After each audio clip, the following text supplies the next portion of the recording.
मेरठ की जो स्टोरी है उसको जो भी सुनता है हैरान रह जाता है। ऐसी बर्बत्ता महज किसी नशेड़ी का काम, बल्कि पूरी कहानी जानने के बाद आप तो यही कहेंगे कि मुस्कान और साहिल दोनों ही साइको थे। अब इस मामले में पुलिस की जांच लगातार आगे बढ़ रही है। जांच जैसे जैसे आगे बढ़ रही है नए नए खुलासे हो रहे हैं और आइए अब हम आपको बताते हैं कि मुस्कान और साहिल ने मिलकर सौरभ का मर्डर आखिर कैसे किया।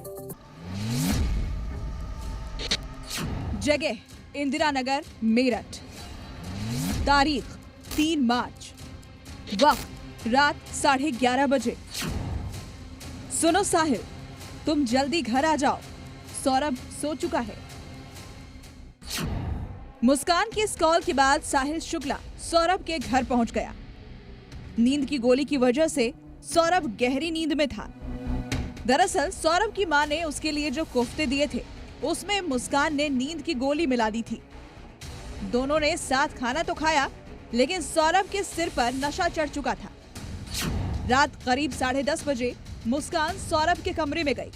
उसे हिलाकर देखा, मगर वो होश में था। रात करीब 11:30 बजे तक सौरभ पूरी तरह से बेहोश हो गया और फिर मुस्कान ने साहिल को कॉल किया। रात के करीब 1 बजे साहिल सौरभ के इंदिरा नगर वाले घर पहुंचा। सौरभ बेहोश था। हालात को भांपने के बाद सौरभ के बगल में मुस्कान और साहिल बैठ गए और गांजे का नशा किया और फिर दोनों ने मिलकर वो किया जिसे किसी होशो हवास वाले शख्स से उम्मीद भी नहीं की जा सकती। नई जिंदगी की शुरुआत तुम्हारे हाथों होगी। साहिल किचन में गया, वहां से चिकन काटने वाले 2 बड़े चाकू लेकर आया, जो कि उन्होंने पहले ही प्लानिंग के तहत खरीद लिए थे। अब साहिल ने मुस्कान से कहा, ये काम तुम्हें ही खत्म करना होगा। सौरभ का वध तुम ही करोगी, मैं नहीं। चिकित्सक मनोवैज्ञानिक की बात कर रहे हैं कि अगर कोई एक नॉर्मल इंसान किसी की हत्या करने के बाद उसके सर के टुकड़े और हाथ के टुकड़े, शरीर के टुकड़े को लेकर कहीं दूसरे जगह जाता, अपने कमरे में रखता, कई घंटे तक रखता और ये बताता है कि वो अपनी माँ के आत्मा को खुशी प्रदान करने के लिए इसने हत्या किया, क्योंकि जिस तरीके से मुस्कान भी उसके साथ थी और मुस्कान उसकी माँ के जो आईडी है उसका नाम बदलकर उससे बात करती थी, आत्मा से बात करने की बात कही, तंत्र विद्या की बात कही गई। कहीं ना कहीं ये एंगल काफी महत्वपूर्ण हो जाता है कि उस विभत्स घटना को अंजाम देने के बाद किस तरीके से लाश के टुकड़े के साथ रहना कोई आम आदमी, आम इंसान, नॉर्मल इंसान नहीं रख सकता। इसलिए पुलिस इस एंगल से भी जांच कर रही है। मुस्कान तैयार हो गई। साहिल ने पहले चाकू पकड़ने का तरीका और शरीर में घोंपने का पैटर्न मुस्कान को सिखाया।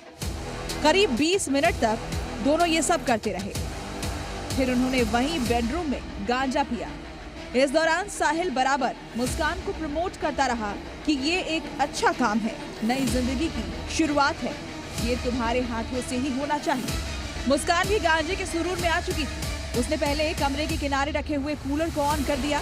इसके बाद मुस्कान ने चाकू अपने हाथ में लिया और सौरभ के सीने पर बाईं तरफ रख दिया। चाकू की नोक ठीक वहां थी जहां दिल होता है। मुस्कान के हाथों को ऊपर से साहिल ने अपने हाथों से पकड़ा, फिर चाकू को तेजी से सीने में घुसा दिया।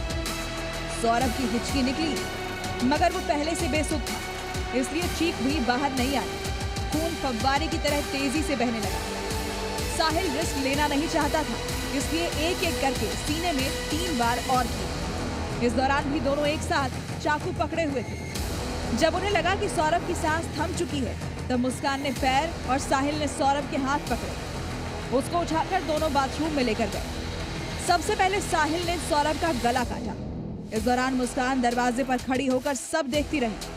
साहिल ने लाश के टुकड़े पैक करने के लिए बैग मांगे। कुछ दिन पहले मुस्कान ने पैकिंग बैग ऑनलाइन खरीदे थे, वो उन्हें लेकर आए।